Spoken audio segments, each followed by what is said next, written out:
Basahin muna natin mga bro at sis ang comment o tanong ni sis, no? Tanong lang po, founder, paano kung yun mismo namumuno ng manyak ng member niya? Ano po dapat gawin tapos hindi po aaminin?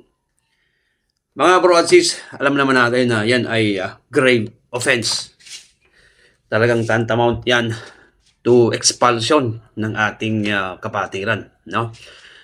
Ang problema, no, pag na-expel, sige pa rin, gagawa pa rin ang gagawa, no? Parang dito, meron tayo dito, in-expel natin sa ating kapatiran, PGBI, pero ganun pa rin, gumagawa pa rin. So, mahirap, no? Mahirap. Talagang hindi natin kontrolado ang mga ganyan, no? Pero, kahit pa paano ay gumawa po tayo ng complaint. I-complain po natin ang kanyang ginagawa, no? Number 1 yun. I-complain natin sa chapter niya o kung sino man nakakasakop for disciplinary action or possible expulsion. Pangalawa, syempre, huwag ka nang kung di siya umaalis dyan, siya ang namumuno, di lumipat ka na ng ibang chapter o mas maganda ibang branch. Kasi kung parehas kayong hanay, magkikita pa rin kayo niyan. Kaya lumipat ka na ng ibang branch kung nais mo pang magpatuloy ng iyong pagiging membro bilang isang guardians. So, siyempre, ang pangatlo at pinaka-importante, kasuhan nyo po ng kriminal. No? Kasuhan nyo ng kriminal.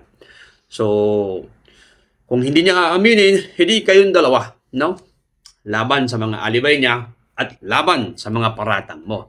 Ngayon, pag siya ay nakasuhan at na-convict, automatic po, kahit sa ang guardians, expelled na po yan. Ipakita nyo lang yung kanyang yung desisyon ng korte o yung kaso na isinampa nyo laban sa kanya.